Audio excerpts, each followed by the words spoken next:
Hello good morning student. आज का जो हमारा टॉपिक है वो क्या है, प्रायद्वीपीय पठार है। जैसे पहले हमने हिमालय डिवीजन पढ़ा, हिमालय क्लासिफिकेशन पढ़ा, उसके बाद आपका क्या था, उत्तरी मैदान था। उत्तरी मैदान के बाद आपका क्या आज प्रायद्वीपीय पठार है। ये प्रायद्वीपीय पठार आपका कहाँ से कहाँ तक फैला हो इसके बारे में हम बात करेंगे।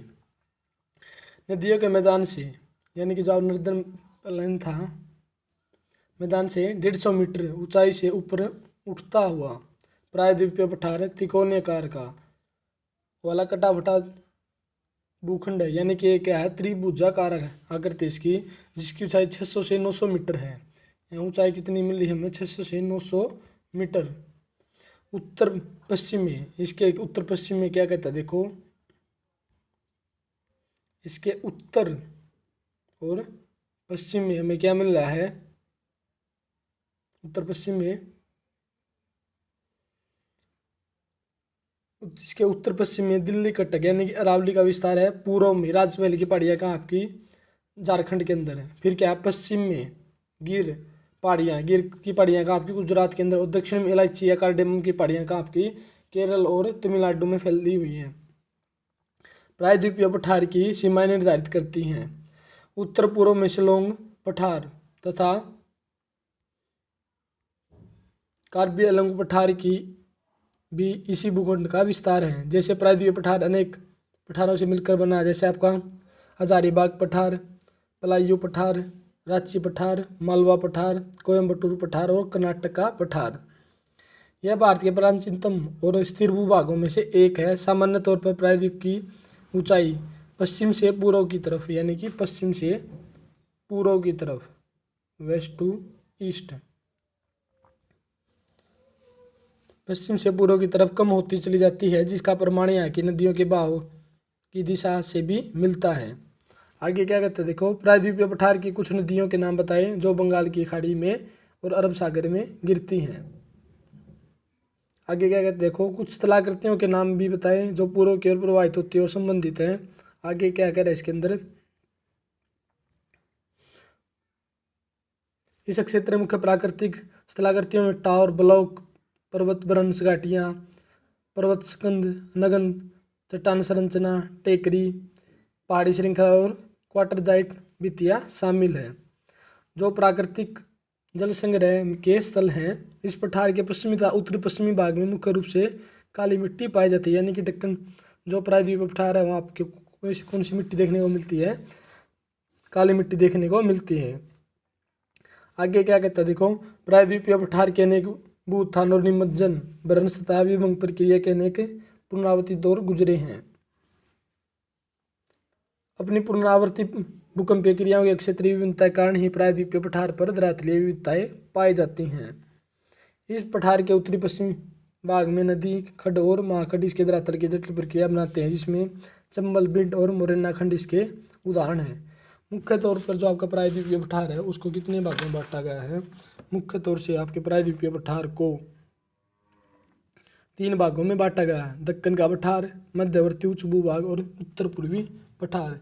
अब इनके बारे में विस्तार से पढ़ते हैं। सबसे पहला क्या आता है आपका, दक्कन का पठार। जो दक्कन का पठार है ये कितने क्षेत्रफल में फैला हुआ है, ये इसका क्षेत्र लगभग 5 लाख वर्ग किलोमीटर क्षेत्र के अंदर फैला हुआ है। हमें इसका अधिकांश भाग कहाँ देखने को मिलता है, मध्य प्रदेश, महाराष्ट्र, कर्नाटक का अधिकांश भाग इसके अंदर क्या है, शामिल है। और क्या कहते हैं इसके अंदर देखो, जैसे आपको प्रायद्वीपीय पठार की मैप के अंदर पहाड़ियाँ दिखाई गई थी, आप उनसे भी इनका अंदाजा लगा सकते हो। इसके पश्चिमी तट पर पश्चिमी घाट और पूर्वी घाट और उत्तर में सतपुड़ा में काल महादेव की पहाड़ियाँ कहाँ थी आपकी, सतपुड़ा में काल महादेव की पहाड़ियाँ मध्य प्रदेश के अंदर। इसमें क्या कहते हैं देखो, जो ये आपका ये पूर्वी तट है, ये पश्चिमी तट है, और इधर आपका क्या है, पश्चिमी घाट है, और इधर आपका क्या है, पूर्वी घाट है। पश्चिमी घाट को स्थानीय तौर पर अनेक नाम दिए गए हैं, जैसे महाराष्ट्र में सह्याद्री, कर्नाटक और तमिलनाडु में नीलगिरी और केरल में अन्नामलाई और इलायची कार्डे, जो जिन्हें आप कार्डेमम की पहाड़ियाँ भी कहते हैं। पूर्वी घाट की तुलना में पश्चिमी घाट ऊंचे और अवितरित है। क्या कह रहा है देखो, पूर्वी घाट की तुलना में पश्चिमी घाट ऊंचे और अवितरित हैं, मतलब असमतल फैले हुए हैं। इनकी औसत ऊंचाई 1500 मीटर है, जो कि उत्तर से दक्षिण की तरफ बढ़ती जाती है, यानी कि उत्तर से दक्षिण की तरफ बढ़ती जाती है। प्रायद्वीपीय पठार की सबसे ऊंची चोटी क्या है, अनाईमुद्दी है, 2695 मीटर ऊंची है, जो पश्चिमी घाट की अन्नामलाई पहाड़ियों में स्थित है। अन्नामलाई की पहाड़ी कहाँ थी आपकी, केरल, और कुछ हिस्सा किसके अंदर फैला हुआ है इसका, तमिलनाडु के अंदर फैला हुआ है। ज्यादातर किसके अंदर है, केरल के अंदर है इसका हिस्सा। दूसरी सबसे ऊंची चोटी कौन सी है, डोडा बेटा है। डोडा बेटा की हाइट कितनी है, 2637 मीटर है, 2637 मीटर है। और यह नीलगिरी पहाड़ियों में है। ज्यादातर प्रायद्वीपीय नदियों की उत्पत्ति पश्चिमी घाट से है, पूर्वी घाट अवितरित नहीं है। और महानदी गोदावरी, कृष्णा और कावेरी नदियों द्वारा अपर्दित है। यहाँ की कुछ मुख्य नदियाँ, जिसमें आपकी क्या क्या हैं, जावेदी पहाड़ियाँ। जावेदी पहाड़ियाँ कहाँ, जावेदी की पहाड़ियाँ आपकी ये तमिलनाडु के अंदर है। फिर बात आती है आपकी पालकोंडा श्रेणी।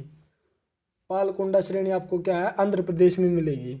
और फिर नल्ला मल्ला पहाड़ियाँ, नल्ला मल्ला की पहाड़ियाँ भी आपकी कहाँ पर है, ये आंध्र प्रदेश के अंदर है। फिर है महेंद्रगिरी, आपको उड़ीसा के अंदर। उसके बाद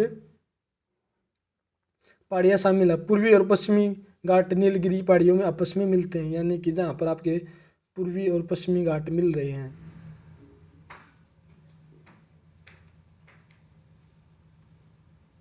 ये कहाँ मिले आपके, ये आपको नीलगिरी की पहाड़ियों पर मिल रहे हैं, आपस में मिलते हैं। आगे क्या कहते हैं इसके बारे में देख, पश्चिमी घाट के अंदर ही हमें आपके जो महत्वपूर्ण दर्रे हैं वो देखने को मिलते हैं, जिसमें कि आपका थाल घाट, बोर घाट, पाल घाट और सैनकोटा गैप।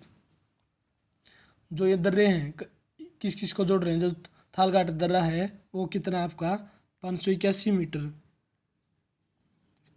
लंबाई है उसकी, 581 मीटर। ये किलोमीटर आना चाहिए भाई इसमें। जो थालघाट दर्रा है वो कहाँ से कहाँ को जोड़ता है, मुंबई कोलकाता रेल मार्ग को। भोर घाट आपका 630 मीटर, जो आपका मुंबई चेन्नई रेल मार्ग को, तथा पाल घाट केरल से तमिलनाडु का स्थल मार्ग से निकलता है। फिर बात आती है आपके मध्य उच्च भूभाग की। किसकी बात आती है अब आपके, मध्य उच्च भूभाग की। इसको क्या है, मध्य उच्च भूभाग को मालवा का पठार भी कहा जाता है। क्या कहा जाता है इसको, मालवा का पठार भी कहा जाता है। और जो इसमें पहले वाले में जो महेंद्रगिरी थी पहाड़ी, देखो इसमें इसको पार्श्वनाथ भी कहा जाता है। मध्य उच्च भूभाग के अंदर देखिए,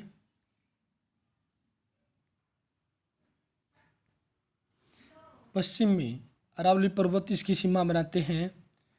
इसके दक्षिण में सतपुड़ा पर्वत उच्छेदित पठार की श्रेणियाँ बना है, जिसका समुद्र तल से ऊंचाई 600 से 900 मीटर है। ये दक्कन पठार की उत्तरी सीमा बनाते हैं, यानी कि जो आपका दक्कन का पठार नीचे इस तरह फैला है, तो ये आपका ऊपर इस तरह से फैला हुआ है, उत्तरी सीमा बनाते हैं।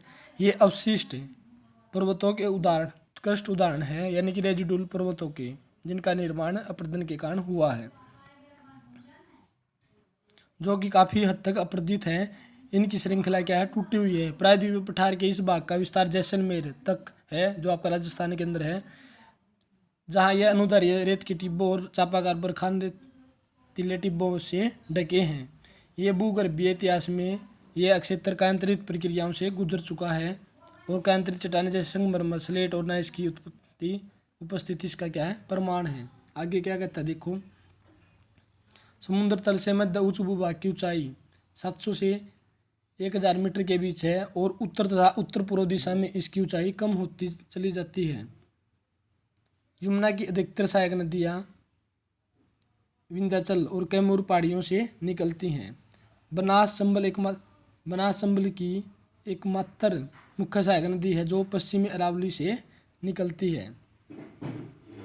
मध्य उच्च भूभाग का विस्तार राजमहल की पहाड़ियों तक है, यानी कि राजमहल की पहाड़ियाँ कब बताई गई थी आपको, झारखंड के अंदर, जिसके दक्षिण में स्थित छोटा नागपुर पठार खनिज पदार्थों का एक भंडार है। और इसके अंदर क्या आता है, मध्यवर्ती उच्च भूमि के अंदर मुख्यतः में क्या क्या चीज़ देखने को मिलेंगी। इसके अंदर आपका अरावली की पहाड़ियाँ, विंध्याचल पर्वत श्रेणी, सतपुड़ा पर्वतमाला और बुंदेलखंड का पठार, छोटा नागपुर पठार, ये किसके अंदर आपके मध्यवर्ती उच्च भूभाग के अंदर है। आगे देखिए, जैसे अरावली की पहाड़ियों की बात करते हैं, ये मालवा प्रदेश के उत्तर पश्चिम में लगभग 800 किलोमीटर की लंबाई में अहमदाबाद से राजस्थान होते हुए दिल्ली तक विस्तृत है। इसकी अधिकतम ऊंचाई माउंट एवरेस्ट के निकट गुरु शिखर पर है, यानी कि जो गुरु शिखर है राजस्थान के अंदर है, माउंट आबू के ऊपर, उसकी हाइट कितनी है, 1722 मीटर। फिर बात आती है विंध्याचल पर्वत श्रेणी की। यह श्रेणी मालवा पठार के दक्षिण में स्थित है और विंध्याचल और इसकी श्रेणियाँ जैसे बारनेर, कैमूर तथा पार्श्वनाथ गुजरात में, खंबात की खाड़ी से पूर्व में बिहार के सासाराम तथा दक्षिण के पठार तथा गंगा की घाटी के बीच एक दीवार के रूप में विद्यमान है।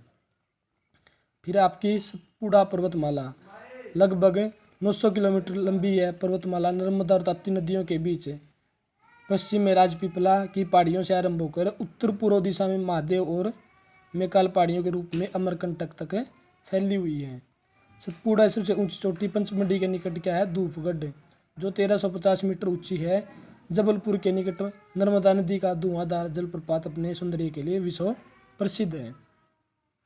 फिर अब बुंदेलखंड का पठार, यह पठार मालवा के पूर्व में तथा यमुना नदी के दक्षिण की ओर विंध्य कगार के पास स्थित है। चंबल व अन्य नदियों के बड़े बड़े भीड़ खड्ड बन कर इस उच्च भूमि का धरातल उबड़ खाबड़ और नीचा कर दिया गया है। फिर बात आती है छोटा नागपुर पठार की। यह सोन नदी के पूर्व में छोटा नागपुर पठार स्थित है, जो दक्षिणी बिहार के गया और झारखंड के हजारी व रांची जिलों में विस्तृत है। दामोदर नदी इस पठार के मुख्य भाग में एक बरंस घाटी से होकर गुजरती है। इसमें आपको हजारीबाग पठार, कोडरमा पठार तथा राजमहल व पार्श्वनाथ की पहाड़ियाँ उल्लेखनीय हैं। दामोदर नदी के दक्षिण में छोटा नागपुर पठार का दक्षिणी भाग है, जिसे रांची का पठार भी कहते हैं। बात आती है आपके उत्तर पूर्वी पठार की, बात आती है अभी। इसके अंदर क्या कहता है, देखो उत्तर पूर्वी पठार के अंदर वास्तव में ये क्या है, प्रायद्वीपीय पठार का एक विस्तृत भाग है। यह माना जाता है कि हिमालय उत्पत्ति के समय इंडियन प्लेट के उत्तर पूर्व दिशा में खिसकने के कारण राजमहल पहाड़ियाँ और मेघालय के पठार के बीच बरंस घाटी बनने से अलग हो गया था। आपकी जब जो प्लेट टेक्टोनिक के अंदर आएगी ये बातें ज़्यादातर, तो फिर क्या कहता है इसके अंदर, बाद में नदियों द्वारा जमा किए गए जलोढ़ द्वारा पाट दिया गया, यानी कि भर दिया गया। आज मेघालय और कार्बी आंगलोंग पठार इसी कारण से मुख्य प्रायद्वीपीय पठार से अलग हैं। इसमें आवास करने वाली 3 प्रकार की जनजातियाँ आपकी गारो, और ये 3 पहाड़ियों के नाम भी है, गारो पहाड़ियाँ, खासी पहाड़ियाँ और जयंती पहाड़ियाँ, किसके अंदर आपकी, ये आपकी मेघालय के अंदर स्थित हैं। असम की कार्बी आंगलोंग पहाड़ियों भी इसी का विस्तार हैं। छोटा नागपुर पठार की तरह मेघालय के पठार भी कोयला, लोहा, सिलिमेनाइट, चूने के पत्थर और यूरेनियम जैसे खनिज दक्षिण पश्चिम मानसून से होती है, यूरेनियम जैसे खनिज पदार्थों का भंडार है। इस क्षेत्र में अधिकतर वर्षा क्या है, साउथ वेस्ट मानसून से होती है। परिणाम स्वरूप मेघालय पठार एक अति अपरदित भूतल है, चेरापूंजी नग्न चट्टानों से ढका स्थल है और यह वनस्पति लगभग क्या है, बिल्कुल ना के बराबर है। आगे देखिए इसमें क्या कहता है, ये जो आपकी पहाड़ी है गारो, खासी और जयंतिया, यहाँ की चोटियाँ 1300 से 1800 मीटर ऊंची हैं। इस पठार का उत्तरी भाग त्योडाल तथा दक्षिणी भाग क्या है, मंडाल वाला है। यहाँ सुरमा और मेघना घाटी स्थित है। ये बस यही था आपका प्रायद्वीपीय पठार के अंदर। अब बात आती है मालूम में, हिमालय पर्वत श्रेणी प्रायद्वीपीय पर्वत श्रेणी में अंतर स्पष्ट करते हैं। तो पहला क्या है, हिमालय के अंदर क्या है, ये युवा वलित पर्वत है, और जबकि जो आपकी प्रायद्वीपीय पर्वत श्रेणियाँ वो क्या है, ये प्राचीन पहाड़ियाँ हैं जो भारतीय उपमहाद्वीप के प्राचीन भूखंडों का अंग हैं। नंबर 2, हिमालय के अंदर इन पर्वतों में हिमाच्छादित ऊंचे शिखर पाए जाते हैं और यहाँ क्या है, प्रायद्वीपीय में यहाँ अपरदित स्थलाकृति की कम ऊंची चोटियाँ मिलती हैं। नंबर 3 क्या है, हिमालय के अंदर इन पर्वतों में खनिज अधिक नहीं मिलते, जबकि प्रायद्वीपीय पर्वत श्रेणियों में खनिज अधिक मिलते हैं। नंबर 4 इनका विस्तार भारत के उत्तर में है हिमालय पर्वत श्रेणियों का, जबकि इनका विस्तार दक्षिण के प्रायद्वीपीय भाग पर है।